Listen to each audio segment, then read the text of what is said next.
இன்றே டவுன்லோட் செய்து உங்கள் ஃபேவரட் ஷோக்களை என்ஜாய் பண்ணுங்க. நீ இன்னும் தூங்கலையா? தூக்கம் வரல. ஏன், எதுனா பிரச்சனையா? எல்லாம் உன்னை பத்தி தான் நான் யோசிச்சுட்டு இருந்தேன். என்ன பத்தி என்ன யோசிச்சுட்டு இருந்த?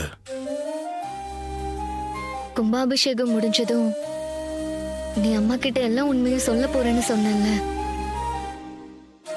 அது அம்மா எப்படி எடுத்துப்பாங்களோன்னு தான் பயமா இருக்கு. சொல்லிதானே ஆகணும். பயப்படாத, பாத்துக்கலாம். நான் உன்னை சொன்ன தப்பா எடுத்துக்க மாட்டியே. என்ன சொல்லு? கும்பாபிஷேகம் முடிஞ்சதும் உண்மையை சொல்லணுமா என்ன? கொஞ்ச நாள் கழிச்சு அம்மா கிட்ட பக்குவமா எடுத்து சொல்லலாம்ல. இல்ல ரேவதி, இதுக்கு மேல இதை தள்ள முடியாது. உன் அம்மா இந்த தீபாவளி மூலமா எல்லா உண்மையை தெரிஞ்சுக்கிறதுக்கு முன்னாடி நானே போய் அவங்க கிட்ட சொல்றதுதான் சரியா இருக்கும். இவ்வளவு நாள் இதை இழுத்ததே கஷ்டம், இதுக்கு மேல முடியாது.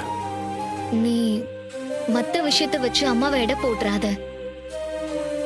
அவங்களுக்கு மட்டும் பாட்டியோட உண்மையான பேரு நீதான்னு தெரிஞ்சது, அவங்க காட்டுற முகமே வேற மாதிரி இருக்கும். அதனாலதான் நான் ரொம்ப பயப்படுறேன். எனக்கும் தெரியும், ஆனா ஃபேஸ் பண்ணி தானே ஆகணும். பாத்துக்கலாம். சரி, நீ சாப்பிட்டியா? சாப்பிடல. ஏன்? இனிமே ஒரு பொழுதுதான் சாப்பிட போறேன். என்ன பாக்குற? நீ மட்டும் கும்பாபிஷேகம் நல்லபடியா நடக்கணுங்கிறதுக்காக ஒரு பொழுது மட்டும் சாப்பிடலாம், நான் அப்படி சாப்பிடக்கூடாதா? புருஷன் எவ்வழியோ பொண்டாட்டியும் அவ்வழி. நீ இப்ப எதுக்காக விரதம் இருக்க? நான் தான் விளக்கம் சொல்லிட்டேனே, அப்புறம் என்ன கேள்வி இது? நான் விரதம் இருக்கிறது வேற, நீ எதுக்காக விரதம் இருக்கணும்? விரதம்னாலே எல்லாம் ஒண்ணுதானே, அதுல என்ன வேற வேற? உனக்கு உடம்பு இப்பதானே சரியாயிட்டு வருது. இப்ப போய் நீ விரதம் அது இதுன்னு இருந்தா உன் உடம்புக்கு தான் பிரச்சனை வரும்.